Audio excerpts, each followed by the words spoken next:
Ya, itu tadi Komika Panji telah selesai melaksanakan pemeriksaan dalam bentuk klarifikasi di Polda Metro Jaya. Lantas apakah pasal-pasal yang dilaporkan ini sesuai dengan syarat ataupun dengan mens rea dari materi stand up komedi tersebut? Kami akan hadirkan perbincangannya bersama sejumlah narasumber yang saat ini sudah hadir bersama kami. Langsung saja kami ingin menyapa di sebelah saya sudah ada Komjen Pol Purnawirawan Ugro Seno yang merupakan Wakapolri periode 2013-2014. Assalamualaikum, selamat malam Pak Ugro. Selamat Terima malam kasih ini. sudah hadir bersama kami. Sehat? Sehat alhamdulillah ya. Alhamdulillah. Tentunya kami juga ingin menyapa narasumber yang sudah terhubung bersama kami. Sudah ada Prof. Eva Ahjani Zulfa yang merupakan guru besar Fakultas Hukum dari Universitas Indonesia. Selamat malam. Assalamualaikum Prof. Assalamualaikum. Ya, terima kasih. Assalamualaikum Pak Ugro Seno. Selamat malam Prof. Ya, terima kasih sudah hadir Selamat bersama kami. malam. Ya, tentunya kami juga ingin menanyakan dari pihak pelapor apa saja ini yang ingin diajukan dalam laporannya. Sudah ada salah satu perwakilannya, yaitu Kiai Haji Matin Syarkowi yang merupakan pelapor dari Panji Pragiwaksono. Selamat malam, Assalamualaikum Pak Kiai. Selamat malam, Assalamualaikum. Ya, Pak Kiai, kami ingin menanyakan mungkin sebagai perwakilan dari laporan yang diajukan ke Polda Metro Jaya, sebenarnya apa saja rinciannya? Pertama, narasi ya Pak ya. Kita ambil dari narasi, yaitu narasi yang menyebut tidak pernah bolong-bolong. Tidak pernah bolong-bolong, itu maknanya berbeda dengan rajin. Rajin sholat itu belum tentu tidak pernah bolong-bolong. Tapi yang tidak pernah bolong-bolong sholat itu sudah pasti rajin. Nah ini konteksnya berbeda. Dan yang disebut itu adalah sholat. Sholat itu tidak ada makna lain selain makna satu ibadah khusus bagi umat Islam, dan itu merupakan rukun Islam yang sebetulnya tidak ada kaitan dengan kemampuan seseorang dengan hal-hal yang lain. Disambung dengan narasi anak yang rajin alias tidak pernah bolos sekolah, yang hasilnya seperti dikatakan Mas Panji. Lalu disambung lagi dengan Garuda Indonesia dengan turbulensi yang bermasalah, lalu yang karena syaratnya tidak pernah bolong-bolong sholat itu penyelesaiannya mengajak salat safar di pesawat, dan itu hal yang tidak mungkin. Sehingga kami merasa tersinggung dan keberatan tentang penggunaan diksi sholat dengan rangkaian narasi tidak pernah bolong-bolong dianalogikan dengan anak yang rajin sekolah, lalu hasilnya ya tetap apa yang disampaikan oleh Mas Panji itu, dan dibuktikan bahwa ketidakprofesionalnya sampai-sampai ketika pesawat mengalami gangguan juga salat safar, dan itu artinya hal yang tidak mungkin.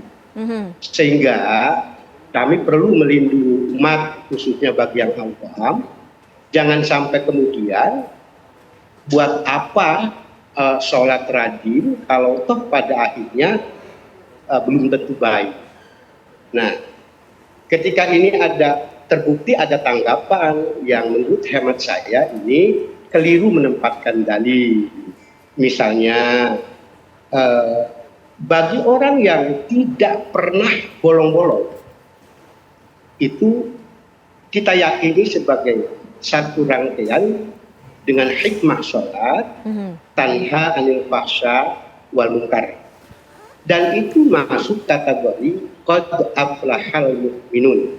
Sedangkan mungkin yang dimaksud Mas Panji dan seperti juga disadur oleh beberapa komentar dari MUI, dan kemudian ada pakar hukum negara itu yang menyatakan memang tidak otomatis orang yang rajin sholat itu baik, karena ada juga yang oleh wailun lil musallin. Nah, wailun lil musallin itu adalah bagi alladzina hum an sholatihim sahun. Gitu. Baik. Sedangkan orang yang rajin sholat, yang tidak pernah bolong, itu adalah alladzina hum fi sholatihim khoshi'un. Dan ini yang khoshi'un ini tidak mungkin dia ada peluang tidak baik. Gitu loh. Baik. Baik Pak Kiai, artinya ini permasalahan dari narasi dan juga diksi yang digunakan dalam materi tersebut. Prof. Eva, jika Anda melihatnya sendiri dengan adanya pengantar ataupun pemaparan dari Pak Kiai, apakah betul materi yang dilakukan ataupun yang digunakan dalam stand up comedy Mens Rea ini, apakah memang memenuhi unsur pidana? Yang pertama ya Mbak ya, kalau kita berbicara tentang pengaturan mengenai tindak pidana terhadap agama, memang ada pergeseran sedikit ya dari KUHP yang lama, yaitu pasal 156A dengan ketentuan yang ada di dalam pasal 300 KUHP kita yang baru, yaitu bahwa kalau dulu kita kenal tindak pidananya adalah penodaan agama, tetapi di dalam KUHP kita yang baru, di dalam pasal 300 itu judul babnya dan judul di dalam rumusan di dalam pasalnya adalah setiap orang yang menyatakan permusuhan dengan satu agama tertentu gitu ya, atau dengan golongan agama tertentu. Nah, rumusan ini itu ada pengecualiannya sebetulnya. Jadi apa yang dimaksud dengan pernyataan permusuhan ya terhadap golongan agama?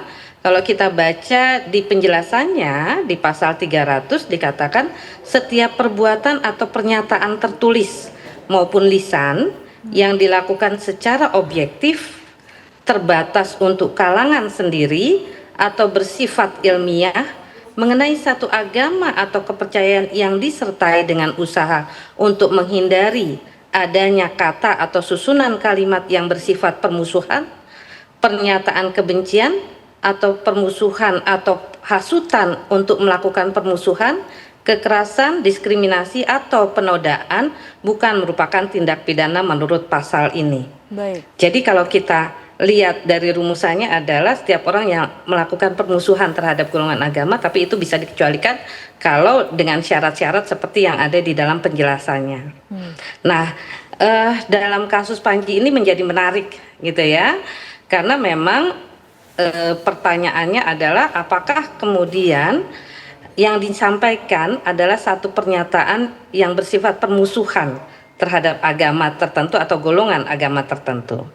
Tentunya dalam konteks hukum pidana kita ketahui bahwa yang namanya tindak pidana itu bukan hanya sekedar perbuatan gitu ya, tetapi maksud dilakukannya perbuatan itu yang kita kenal dengan mens rea gitu ya, maksud, tujuan ya, kesengajaan atau kehendak orang untuk melakukan permusuhan itu juga harus dibuktikan. Baik. Nah, di dalam kasus Panji apakah kemudian narasi itu atau dibalik narasi itu ada kehendak tadi, ada keinginan untuk menyatakan permusuhan tadi itu. Baik. Yang kedua memang ini dilakukan atau disampaikan di dalam satu kalangan ya. Kalau kita lihat memang ini ditayangkan di dalam satu acara tertentu yang orang berbayar di sana gitu ya. Apakah ini juga dikatakan sebagai kalangan terbatas tadi ya, di dalam kalangan-kalangan tertentu gitu ya. Nah, itu juga harus diperhatikan. Baik. Memang tadi Pak Kiai mengatakan bahwa kata-katanya harusnya menghindari kalimat atau susunan kata yang bersifat permusuhan gitu ya. Tapi kalaupun itu ada, tetapi kita harus tetap periksa tadi soal syarat-syarat yang lain yang ada di dalam ketentuan, misalnya yang saya ambil di sini adalah pasal 300 di dalam Undang-Undang Nomor 1 Tahun 2023 ya, KUHP baru kita. Baik. Gitu Mbak. Baik. Kalau Pak Ugro sendiri melihatnya seperti apa Pak? Iya, saya mencoba mendalami KUHP baru ya, Undang-Undang Nomor 1 Tahun 2023. Itu bagi saya undang-undang luar biasa. Kenapa luar biasa? Karena kita harus belajar dari pasal 1 dulu. Baik. Ya kan? Pasal 1 ayat 1 ya menyatakan bahwa tidak ada satu perbuatan dapat dikenai sanksi pidana atau tindakan lain kecuali ada peraturan pidana yang sudah diatur dalam peraturan perundang-undangan sebelum perbuatan itu dilakukan. Jadi di ayat 1 ditemukan enggak?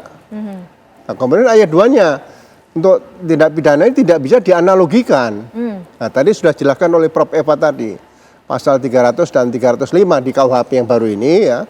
Jadi kalau kita baca pelan-pelan, sebetulnya perbuatan yang dilakukan oleh Panji, saudara Panji ini perbuatan apa? Ya. Apakah itu benar-benar sudah ada masuk dalam sekian ratus pasal di hukum pidana kita yang baru tadi, mulai dari buku kedua sampai buku 3 tadi ya. Jadi sebetulnya pada saat pelapor melaporkan itu dialog dengan pihak penerima laporan sudah harus jelas itu apakah perbuatan ini sudah diatur secara rinci dalam peraturan perundang-undangan yang dikatakan dalam Undang-Undang Nomor 1 Tahun 2023 tadi. Artinya memang sedianya harus ada dialog terlebih dahulu sebelum dilakukannya pelaporan. Iya, laporan-laporan itu kan penyidik atau penerima laporan polisi itu biasanya sudah mendalami buku ke-1 tentang KUHP. Contoh yang kecil ini, seperti pasal kalau KUHP lama 310, 311 nih. Apakah 310, 311 ini bisa dianalogikan sama dengan pasal perampokan yang dilakukan oleh secara bersama-sama misalnya gitu, atau berbarengan seperti itu tidak mudah, makanya ini harus ekstra hati-hati menerapkan pasal berkaitan dengan pasal 300 dan 305 KUHP ini yang baru. Bagi saya unsurnya kalau tidak ditemukan ya bagi saya jangan terlalu buru-buru dijadikan pidana seperti itu. Baik. Pak Kiai sendiri dengan adanya pelaporan ini sebenarnya apa alasan utamanya Pak Kiai? Ya karena di situ gini Mbak ya, ini ibadah khusus sekali lagi ya, sholat itu tidak dimaknai. Lalu ini dapat terbangun opini di masyarakat itu tertujunya pada sholat dengan perbuatan manusia, orang yang kemudian katakanlah itu sebuah pelanggaran hukum, katakan korupsi misalnya. Lalu iya juga ya, orang yang rajin sholat juga ternyata bisa korupsi. Lalu buat apalah artinya rajin sholat kalau kemudian toh pada akhirnya melakukan pelanggaran semacam itu. Nah ini kan fokusnya pada sholat. Padahal sholat itu adalah satu kewajiban tuntutan yang orang itu kelakuannya mau seperti apapun, sholat tetap sebuah tuntutan kewajiban. Itu loh. Baik. Pak Kiai sendiri, berarti ini bisa dikatakan bahwa laporan ini ditujukan secara pribadi kepada Panji ataukah memang dalam unsur materi stand up komedi tersebut? Iya, jadi narasinya itu yang kita agak keberatan gitu, tersinggung lah. Seolah-olah semua kesalahan nanti ya apalah artinya sholat kalau toh kemudian masih seperti itu.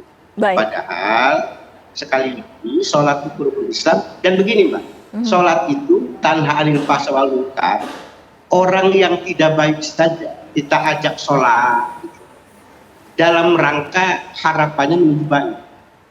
Dan ada memang orang-orang sholat yang sudah dijamin kebaikannya oleh Allah, yaitu orang yang tidak pernah meninggalkan sholat, itu dijamin baik.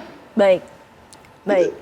Pak Ugro, langkah yang kemudian diambil oleh pihak kepolisian adalah dengan melakukan pemeriksaan dengan dilakukannya klarifikasi. Nah ini sebenarnya mekanisme klarifikasi seperti apa? Nanti tolong dijawab selepas jeda ya Pak Ugro.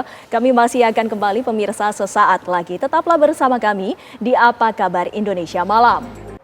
Sebelum kami melanjutkan dialog kami, pemirsa, terlebih dahulu kami akan mengajak Anda untuk mengetahui bagaimana perkembangan dan juga kelanjutan dari pemeriksaan komika Panji bersama rekan kami yang sudah ada di lapangan. Vanessa Liu, silakan dengan laporan Anda, Vanessa.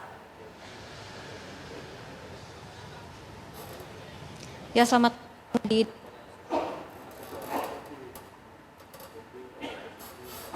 Vanessa?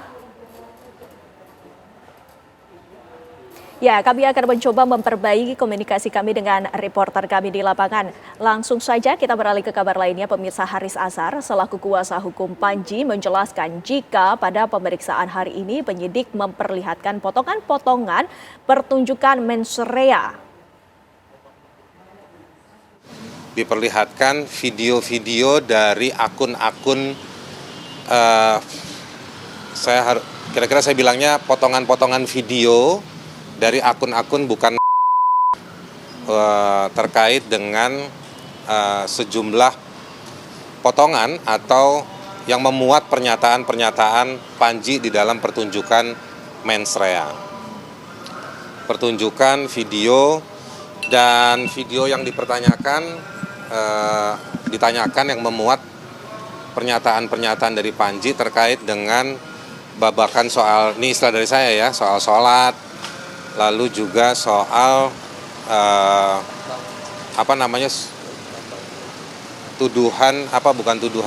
terkait dengan dua ormas yang menerima konsesi tambang dan juga soal di Jawa Barat yang di sana. Tapi kalau balik ke yang laporannya hanya soal penistaan agama. Nah, tadi ada 4 pasal yang disampaikan oleh polisi, pasal 300, pasal 301, pasal 242, dan juga pasal 243. Pasal 300 itu soal simpelnya gitu ya, penodaan agama. Kalau yang 301 itu soal penyebarluasan publikasinya. 242 itu soal penistaan terhadap kelompok tertentu. 243 itu soal penyebaran dari poin yang 242.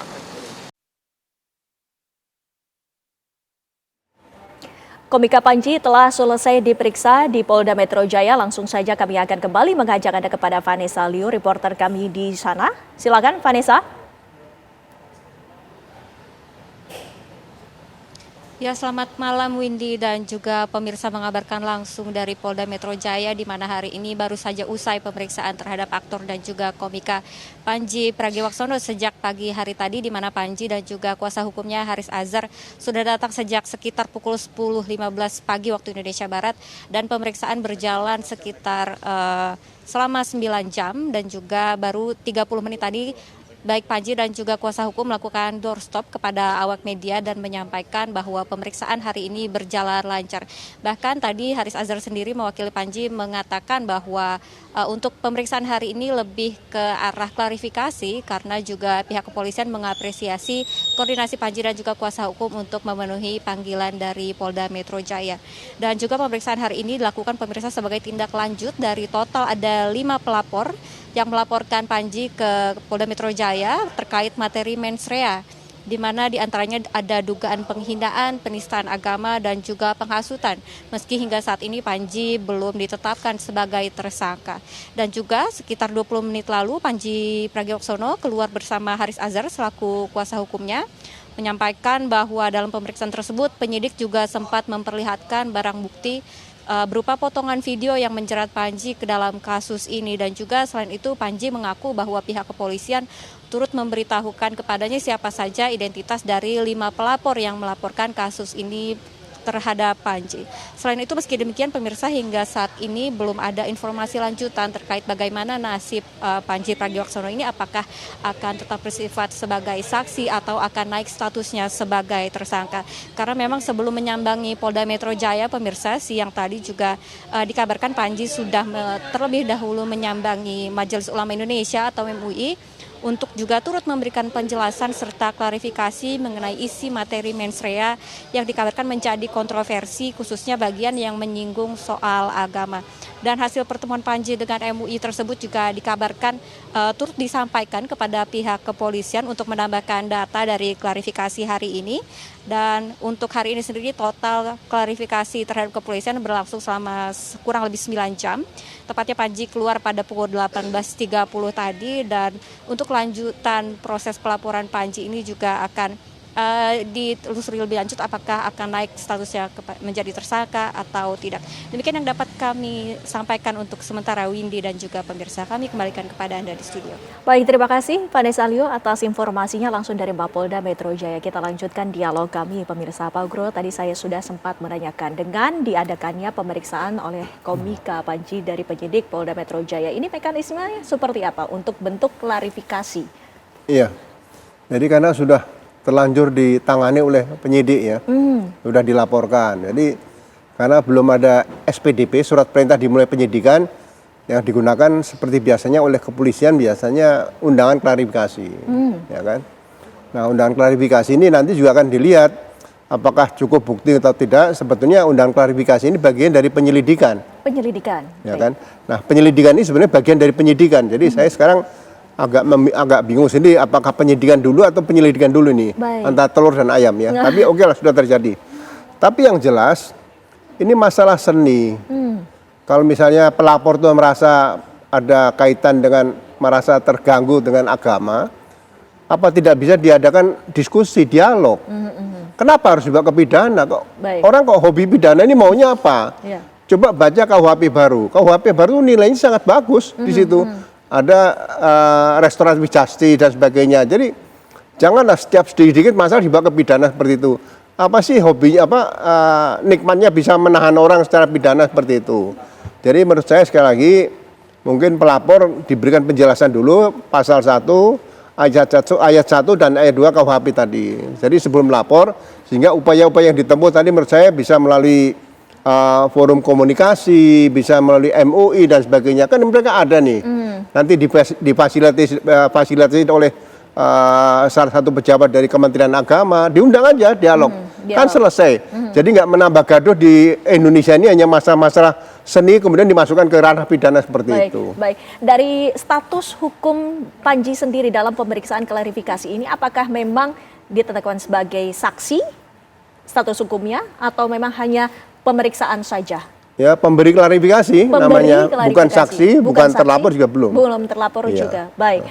Prof. Eva, kami juga ingin menanyakan dengan adanya pasal-pasal yang tadi sempat ditanyakan kepada pihak kuasa hukum Panji tersebut. Menurut Anda seperti apa?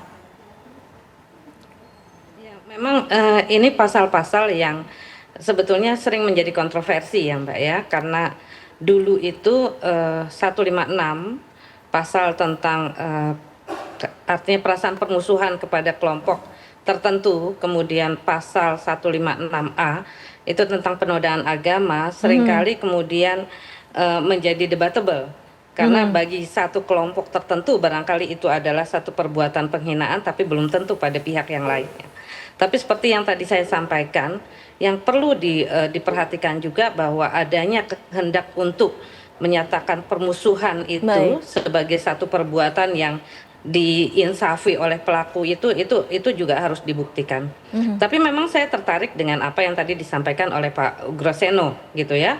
Kalau memang isu besarnya dalam diskusi kita adalah penodaan agama, dulu ada ketentuan pasal 2 dari Undang-Undang tentang penodaan agama, Undang-Undang PNPS nomor 1 tahun 65, yang sebetulnya menyatakan bahwa kalau ada orang yang diduga melakukan penodaan agama, maka menjadi satu kewajiban bagi Menteri Agama, Jaksa Agung maupun Menteri Dalam Negeri untuk memberikan peringatan keras kepada orang itu. Artinya tidak ujuk-ujuk kemudian menjadi satu permasalahan hukum, apalagi hukum pidana, gitu. Ya, jadi peringatan keras dari Menteri Agama. Nah, kalau peringatan keras itu diulangi lagi oleh yang bersangkutan, baru kemudian hukum pidana itu memainkan perannya. Jadi konteks hukum pidana ini semacam ultimum remedium. Jadi peringatan keras ini juga tidak sekedar peringatan keras, tapi peringatan keras untuk meminta yang bersangkutan menghentikan perbuatannya, dan kalau ada perubahan sikap rasanya gitu ya, dilakukan pembinaan oleh Kementerian Agama sudah cukup gitu ya, sebagai satu mekanisme penyelesaian tanpa melalui konteks sistem peradilan pidana berjalan. Itu saya kira memberikan pembelajaran kepada orang yang kemudian juga melakukan penghinaan atau penistaan agama seperti yang dicontohkan di dalam pasal 2 misalnya dari Undang-Undang tentang Penodaan Agama nomor 1 tahun 65 itu bisa kita jadikan acuan untuk bagaimana menangani perkara ini sebetulnya. Baik, Pak Kiai sendiri melihatnya, apakah memang menurut Anda ada unsur niat dari materi yang disampaikan oleh Komika Panji ini? Begini Bu, yang kita yakini niat itu mahalluha fil qalb. Sehingga secara hakikat tidak bisa kita simpulkan niat atau tidak niat. Tetapi ini ada sebuah ciri, ya, alamatul qalbi itu dengan zahir yang nampak. Nah, yang nampak ini adalah narasi. Narasinya itu nyambung dan berulang-ulang disebut yang tidak pernah, itu catatan kayak yang tidak pernah bolong-bolong sholat, ya, adalah tidak otomatis baik, gitu. Nah, ini dasarnya apa? Mas Panji ngomong yang tidak pernah bolong-bolong tidak tulis baik. Satu. Yang kedua itu narasi nyambung. Anak sekolah yang tidak pernah bolos, saya tahu orangnya, kata Mas Panji, dari SD, SMP, SMA tidak pernah bolos, hasilnya ya yang disampaikan oleh Mas Panji. Itu. Kemudian disambung lagi dengan turbulensi. Begitu seolah begitu tidak tidak baiknya orang yang rajin sholat itu sampai seperti itu loh. Padahal siapapun umat Islam, kami sebagai orang tua mengajarkan kepada anak itu rajin sholat. Nah, jadi ini kan sudah menyentuh soal khusus agama. Ya. Apa makna sholat? Ya, sholat itu maknanya sudah merupakan hakikat syariah, tidak bisa diartikan lain. Dan orang yang tidak pernah bolong sholat itu baik wajib maupun sunnah, baik dalam kondisi situasi dan apapun, orang yang tidak pernah bolong dia bukan sholat. Jikapun ada terlewat waktu dia qadha, dan itu orang dijamin oleh Al-Quran. Apabila memang orangnya seperti itu, melakukan ibadah seperti itu, maka itu disebut alladzina hum fi sholatihim khashi'un. Gitu. Mungkin berbeda dengan Mas Panji yang maksudnya adalah soal kepemimpinan tadi. Padahal sholat itu tidak ada kaitan dengan soal politik. Sholat adalah rukun Islam. Gitu Baik, Pak. baik. Sehingga ini akan membangun opini. Ngapain rajin-rajin sholat kalau toh pada akhirnya tidak baik? Ngapain rajin-rajin sekolah kalau toh pada akhirnya bodoh-bodoh juga gitu. Baik. Prof. Eva, mungkin langsung ditanggapi. Lantas bagaimana pembuktian dari mensreanya? Oke, kalau kita berbicara tentang kehendak gitu ya, kehendak itu kan betul tadi seperti yang Pak Kiai sampaikan, itu adalah kita bicara soal unsur subjektif yang melekat pada diri orang. Jadi bagaimana kita membuktikan itu, tentunya kita melihat pada konteks perbuatan. Bukan hanya apa yang disampaikan, tetapi juga keadaan-keadaan yang meliputi perbuatan itu. Di mana disampaikan, dalam konteks apa dia menyampaikan itu. Ya, bukan hanya sekedar 1-2 kata kemudian kita terjemahkan, tetapi dalam konteks narasi yang besar itu disampaikan, itu kita bisa memberikan gambaran dia itu ngomong ini maksudnya apa ya, untuk apa tujuannya apa gitu ya. Sehingga kalau kita berbicara tentang apakah yang disampaikan itu adalah niat untuk memusuhi agama atau niat untuk mengkritik pejabat yang korupsi ya, itu tentunya bisa tergambar dari narasi yang besar itu, bukan hanya 1-2 patah kata saja begitu Mbak. Baik. Jadi memang konteks pembuktiannya barangkali bisa dilihat ya, jangan dipotong-potong tadi seperti yang disampaikan oleh Mas Haris Azhar buktinya, tetapi tampilkanlah dia sebagai satu keutuhan dari apa yang disampaikan oleh Mas Panji ya. Jadi kita tahu maksudnya dia untuk berbicara itu apa sih, jangan-jangan dia ngeritik koruptor nih gitu ya. Ngeritik koruptor artinya bukan memusuhi gitu kan, memusuhi agama Islam misalnya seperti itu, memberikan pelajaran barangkali itu, tapi mungkin Pak Kiai caranya kurang tepat gitu ya, sehingga Mas Panji ini perlu diperingati gitu ya, perlu diajari kalau ngeritik tuh jangan nyentil-nyentil sedikit ke arah-arah yang nanti membuat orang menjadi tidak sampai pesannya. Baik. Saya kira itu yang justru harus dilakukan ya baik oleh para kiai maupun juga barangkali bisa dilihat sebagai pertimbangan dari para penegak hukum untuk melihat masalah ini, Mbak. Baik, Pak Ugro, dalam konteks komedi yang sifatnya mungkin satir, ini apakah ada pertimbangan hukum di dalamnya? Nanti mohon dijawab sesaat lagi ya, Pak Ugro. Kami masih akan kembali pemirsa. Selepas jeda kami masih akan kembali di Apa Kabar Indonesia Malam. Menjalani prosesnya, saya coba untuk jawab pertanyaan dari polisi sebaik mungkin. Saya ada pada posisi tidak merasa melakukan penistaan agama. Jadi prosesnya tadi jalan dengan cukup lancar, pertanyaannya terjawab dan ya kita ikutin prosesnya aja. Seseru dan semenyenangkan yang Bang Panji bilang tadi belum sesuai sebelum tadi kan berekspektasi seseru dan semenyenangkan itu. Seseru Ya akhir-akhirnya capek lah AC. ya, intinya prosesnya berjalan dengan lancar. Saya nggak punya deskripsi yang lebih tepat itu menggambarkannya, kayaknya kurang tepat juga untuk digambarkan seru.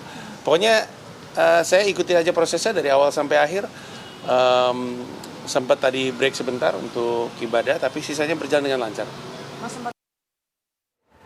Ya, itu tadi pernyataan dari komika Panji usai melaksanakan pemeriksaan di Polda Metro Jaya. Pak Ugro, ini menjadi catatan yang penting ya. Dari Panji sendiri menyatakan bahwa tidak merasa melakukan penistaan agama. Dan juga kita lihat konteksnya. Ini adalah pertunjukan komedi. Apakah ini bisa diperkarakan, Pak Ugro? Ya, sebetulnya secara kasat mata dan apa yang kita dengar ini, apa yang dilakukan Panji ini kan sebetulnya seni. Seni? Ya, pertunjukan seperti itu. Bukan ada mens rea dari hulu ke hilir untuk menista agama dan sebagainya, tidak ada. Ya, jadi bagi saya terlalu pagi kalau dilaporkan sebagai pidana dengan pasal 300 sampai 305 KUHP tadi. Terlalu dini ya. Jadi sebagai contoh saya ilustrasi ini. Saya pernah menangkap 11 perampok, 8 mati, 3 hidup. Perampok nih. Tapi saya tanya, selain perampok kenapa Anda membunuh polisi? Cerita, kami belajar agama bahwa musuh kami nanti adalah togut kafir. Jadi boleh dibunuh. Nah, penjahat kan selama zaman kan musuhnya polisi. Iya. Berarti kamu boleh membunuh polisi? Iya. Iya Pak. Nah, ini kan memahami agama yang salah. Saya panggil beberapa kiai ustadz, tolong didalami, tolong dijernihkan lagi nih pemahaman agamanya salah. Kan tidak mungkin saya laporkan sebagai Kapolda waktu itu di Sumatera Utara, ini penistaan agama, kan kurang ajar nanti. Seperti itu kan nggak boleh nih, ya kan?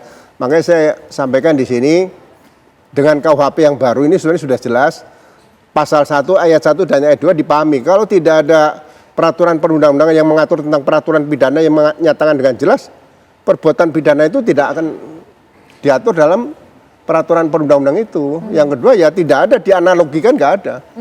Pasal 300 dan 301, 302 sampai 305 nggak ada. Pasal ya satu saja disampaikan, kecuali perbarengan. Merusak rumah, mencuri, kemudian juga dia memperkosa dan sebagainya, itu perbarengan. Itu sudah diatur di buku 1, buku ke-1 KUHP seperti itu. Berdasarkan pendapat Anda dengan adanya kebebasan berekspresi ini kaitannya seperti apa? Ya, sampaikan ini manusia kan butuh hiburan, butuh pendapat. Menyampaikan pendapat di depan di muka umum di Indonesia ini dijamin oleh Undang-Undang Dasar 45 pasal 28. Nah, kenapa harus dibatasi dengan undang-undang? Padahal tertinggi kan Undang-Undang Dasar 45 di negara kita, landasan konstitusi ini. Nah, di sini mungkin harus mulai bijak semua orang menyikapi suatu peristiwa itu sebagai peristiwa apa. Kalau itu seni ya hadapi dengan seni. Kalau itu ada kaitan dialog dengan agama, ada Kementerian Agama bisa memfasilitasi di sini dan sebagainya. Sehingga Indonesia ini tidak harus ribut selalu dengan masalah-masalah yang sepele, yang kecil, langsung dikaitkan dengan pidana, kemudian dilaporkan, diundang klarifikasi, masuk TV dan sebagainya seperti itu. Baik, Pak Kiai sendiri, sesungguhnya mengapa dari Pak Kiai itu tidak seperti yang tadi disampaikan oleh Pak Ugro, membuka dialog terlebih dahulu kepada Panji, Pak Kiai? Di awal Majelis Persatuan Salafiyah itu sudah menyampaikan, tapi kita ini di kampung, Mbak, yang tidak punya koneksi dengan persoalan itu. Dan kemarin juga kita ditanya seperti itu. Yang kedua, saya ingin menanggapi, kalau kemudian seluruh ekspresi seni diperbolehkan dengan bentuk apapun, bukankah ada hak orang lain yang perlu dilindungi juga? Ada asa dan rasa. Saya katakan, komedi itu saya suka, Bang. Membuat kita gembira, membuat kita tertawa. Tetapi kalau kemudian komedi itu juga ada rasa ketersinggungan, ya menyinggung hal-hal yang fundamental, yang prinsipal, ya saya pikir ada hak juga. Lalu yang ketiga, apakah setiap orang melapor itu dimaknai sebagai orang ingin memenjarakan orang? Saya pikir ini juga perlu didiskusikan gitu. Jadi betapa menurut keyakinan agama kita, orang yang nyindir-nyindir soal sholat yang tidak benar saja, itu ada konsekuensi hukumnya. Hukum secara personalnya itu mendekati murtad. Contoh begini. Misalnya saya mengajak sholat itu yang saya ajak ini jawab, sholat nomor 2 itu walaupun canda, kalau dalam konteks agamanya itu nggak boleh. Jadi mohon juga kalau kita ngajak kepada kebebasan ini untuk manusia, dari manusia untuk manusia. Bukan kebebasan yang kemudian seperti kayak ini di luar konteks manusia. Artinya dalam setiap apapun, kebebasan itu harus juga dibatasi oleh hak orang lain. Saya pikir begitu. Baik. Prof. Eva sendiri melihatnya seperti apa dengan adanya perkembangan sampai dengan saat ini dilakukannya pemeriksaan dan juga telah usai untuk bentuk klarifikasi. Lantas untuk langkah-langkah yang ideal yang dilakukan ini seperti apa? Ya, saya kira baik KUHAP yang sekarang maupun seperti tadi yang saya sampaikan bahwa ini adalah satu tindak pidana yang memang tidak mudah, Mbak, karena bersinggungan dengan banyak kepentingan di dalam masyarakat. Tetapi tadi batasan hukum pidana adalah pada konteks kesalahan, pada konteks kehendak. Henceforth understood gitu ya, tidak bisa orang dihukum atau dipidana tanpa adanya kesalahan, dan kesalahan itu bisa kita maknai secara simpel adalah maksud orang itu melakukan perbuatan itu apa, itu yang harus diperiksa. Nah, kalaupun misalnya bagi saya Panji melakukan itu dalam konteks narasi yang tujuannya adalah untuk satu katakanlah seni gitu ya, tujuannya adalah untuk melakukan satu pertunjukan yang menarik banyak pihak, rasanya konteks kesalahan itu kita bisa periksa.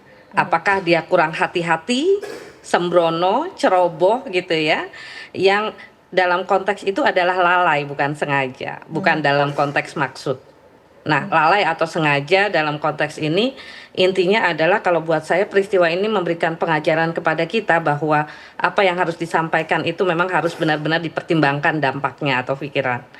Ya, Undang-Undang PNPS nomor 1 tahun 65 saya kira memberikan arahan kepada kita, termasuk di dalam KUHAP yang baru, konteks yang tadi Pak Ugro Seno sampaikan, mekanisme dialog, restoratif justice.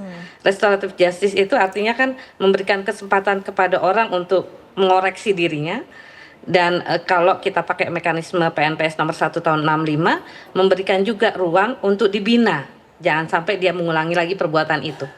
Gitu. Kalaupun maksudnya tadi tidak seperti apa yang kita kira gitu ya, tidak seperti apa yang kita sampaikan, bermaksud untuk melukai satu kelompok masyarakat tertentu karena kecerobohannya itu terjadi, paling tidak yang bersangkutan juga bisa menyadari bahwa lain kali jangan begitu gitu ya, tanpa harus kemudian memperpanjang dengan satu kegaduhan atau apalagi dengan satu konteks pemidanaan. Saya kira biarlah hukum pidana bekerja keras dalam konteks isu-isu yang lebih strategis dan lebih membahayakan masyarakat gitu ya, perlindungan kepada masyarakat yang lebih besar. Baik, Prof.